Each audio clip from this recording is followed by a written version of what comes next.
Hot 97, Ebro in the morning, Laura Styles, Rosenberg, and give it up for Tupac on Ebro in the morning. No, it's Mark Rose. Man. Y'all know I love Tupac. Mark Rose, what's going on, G? What's going on, man? Yo, your team didn't clap for you. They jealous you got to play Tupac and Straight Outta Compton? Everybody tired. They all tired right now. We was working all day, but they good. So, let's get right to it. Yeah. How did it go? You auditioned for the role in Straight Outta Compton. Somebody saw you on the street, was like, you kind of look like Tupac. We're gonna put you. Like, what was the whole thing? Yeah. So before they even picked me up for Straight Outta Compton, I was working with John Singleton on the Tupac biopic. So that's really happening. Remember, we reported that, but we didn't know if it was real or not. It's definitely gonna happen.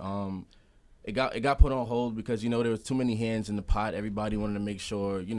Honestly, they was trying to push it in the direction of like the Aaliyah biopic. No. Yeah. No.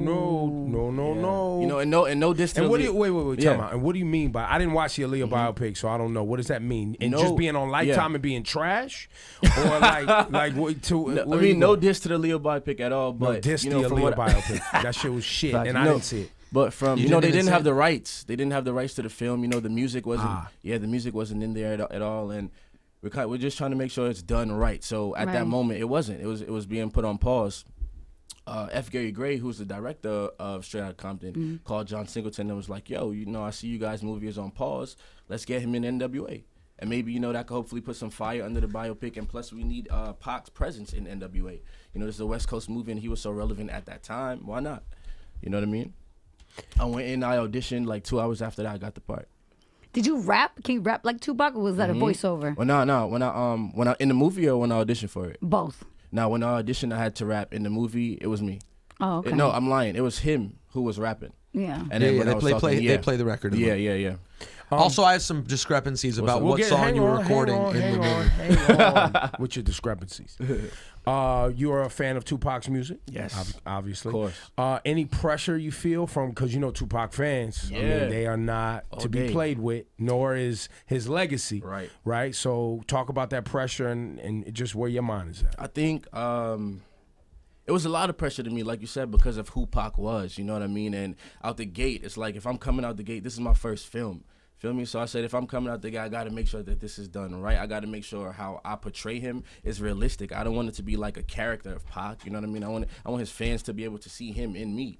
You feel me? So, but the pressure was definitely there, but I was surrounded by a whole bunch of people on set who was veterans in the game, who've been doing this for years and years and years, and Dre and Cube, and they was just like, yo, you good. There's nothing to worry about. You got it. You know what I mean? So right. How did you research his character? Like, did you have any family members? Because I mean, obviously, there's so many stories in the music and everything. I was with his mom. Who did you connect with? Afeni Shakur. Wow. His mom. His sister Setua Shakur. I was with John Singleton again, who he didn't grow up with him, but he was a friend, and he worked with him on Poetic Justice. My boy Dub C, who was part of Westside Connections, he was with me heavy throughout the whole process. I had a lot of people, and then again, Pac was somebody who had so much research online. You know what I mean? So I definitely got some of the books he read. And I'm 23. Pac died when he was 25, so I didn't get a chance to experience all that he experienced throughout his life. You know what I mean? So I had to just read certain things, and his mom told me the books he read to try to kind of get me in that mindset. So I can feel what he felt. So in the film, it's interesting. I really hope, first of all, there should be an opportunity now with the success of this movie for there to be other films, right? Yes. Like, I would think the Tupac one, should they ever be able to figure out how to get it done, because there are a lot of cooks when it comes to the Tupac story in general. Yeah. It's hard to do anything related to the Tupac estate. So should they be able to figure it out, it would be a great time given how well the movie did. Definitely. But I did have an issue. I didn't think, to be totally honest with you, I thought you did a great job. Thank you, bro. But I didn't think that your part was, I didn't think it was necessary in this film. No, okay. I thought it was a lot to bite off for this movie, because we're already seeing, and I'm very biased because of how into it I am and how much I lived through it. And then we saw Pac, and I'm like, oh man, that's like a whole nother, thing. We getting into Pac too? This is a lot for me to even handle. Yeah. And then Syph pointed out to me when we were doing the Juan Epstein podcast that they had you doing Hail Mary. Was it Hail Mary? Yeah. It was Hail Mary which is from Machiavelli, which is a different time. Which is a different time. It was a different time. Really, you should have been doing something for All Eyes on Me, which is what California Love. Which but fresh out of jail, out on bail. Did they mention California Love? They played California Love at the end, and my part in the movie was kind of just showing how me and Dre had our relationship, how Pac and Dre's relationship was, and how that first moment where Dre came into the studio with California Love and was like, "Yo, I got this fire," and I'm like, "Okay, cool. What is it?" And he brings it, and that. And then they play California Love. Yeah. Now there is the part of the story of the Tupac story, which is the amount of music he was making fresh out of jail, and so the Machiavelli album, the way I understood, was so much material that it got put out. Right as things were about to go really, really bad because he was trying to get off of the Death Row label by fulfilling his album cycle. So maybe that's why they showed it that way. Well, and his method was he was making so much music that I think the timeline is probably fuzzy on a lot of stuff because Pac is, besides Lil Wayne, the most prolific rapper arguably of all time. Yeah, and ability to create songs. Yeah, like he just made songs nonstop. So yeah, I'd be excited. I would really be excited to see you get the opportunity to do the movie, but it would be an insane amount of pressure. I mean, it's arguably the most important hip hop story there is. I would even say, I would caution, and I don't know much about the movie business, but I would caution making it a movie that's confined to 2.5 hours, because I kind of feel like, this needs to be seriously done. In depth.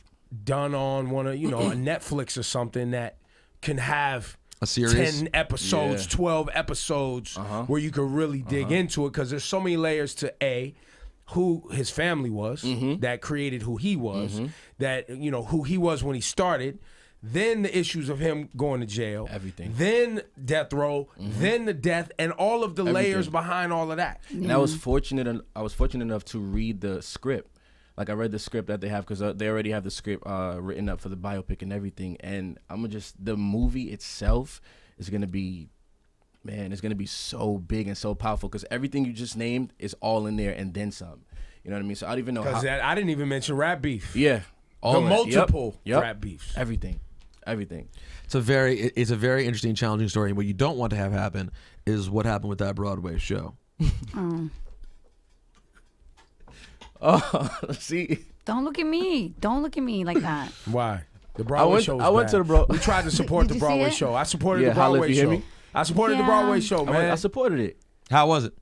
I like the Broadway show. Holla if you hear me. Look, I went to go see it, but I came back and I didn't want to shit on it. I didn't want to. Yeah. But I just didn't like I just couldn't digest Tupac lyrics with jazz hands. Okay. I just couldn't do it. I get around. That was my only issue. I get around. They got to Broadway it up and jazz it up. Yeah. It just, you know what? It just wasn't for me. That's what it was. But here's my question. Do they have to?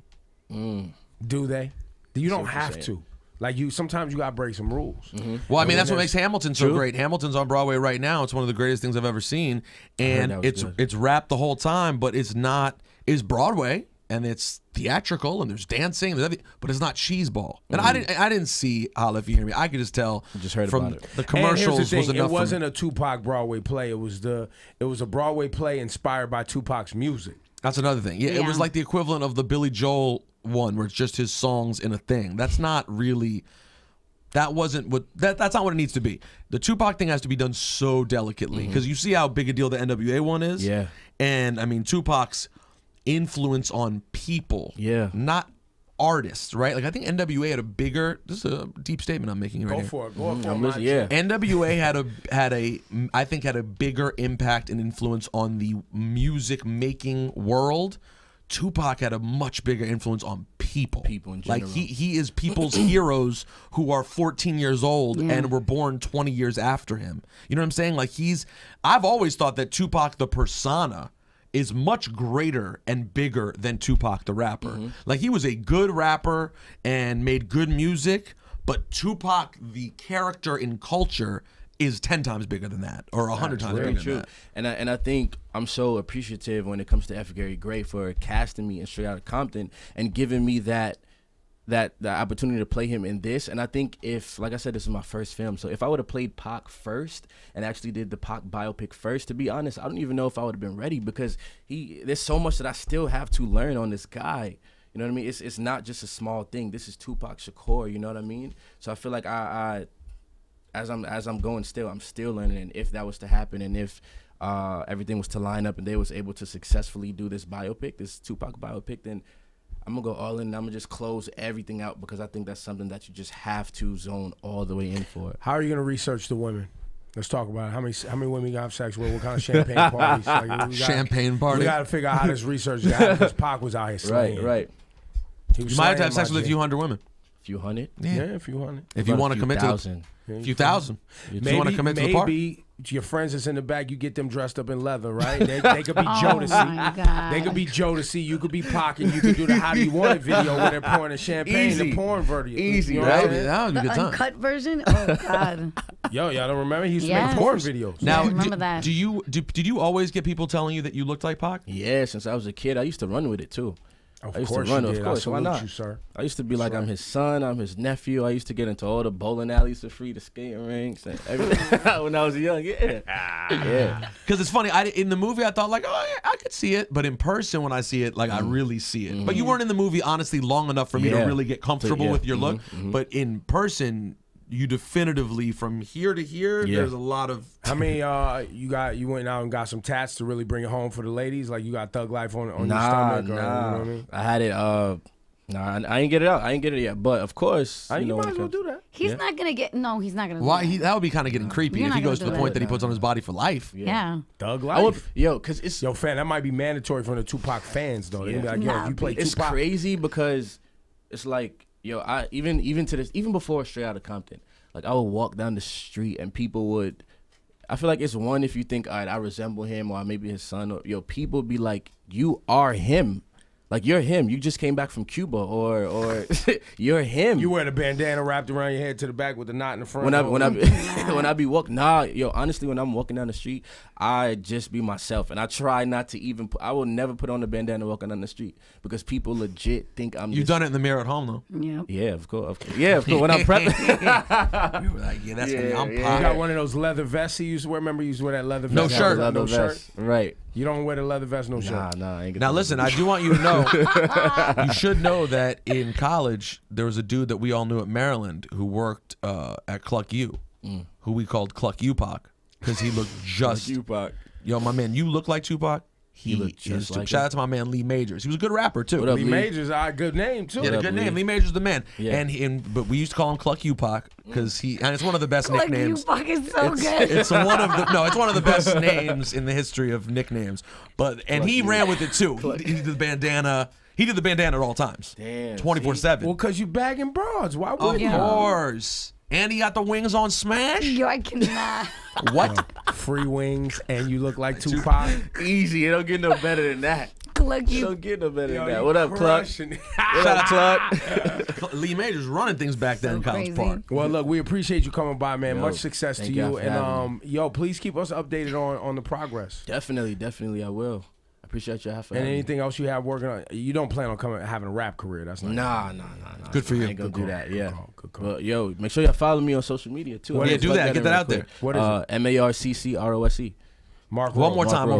Right? He's like MARCCROSE. So Mark is with 2 C's. It's just 2 C's. Why'd your parents do that? Ain't no Jacobs. I don't know. They was just like 2 C's instead of 1. I think everybody have 1 C if anything. Like I said, Jacobs. So you had to be different, and you had to look like Tupac. Just like Pac. Yo, give it up for him, man. Tupac. Thank y'all for having me. Mark Rose. Mark Rose.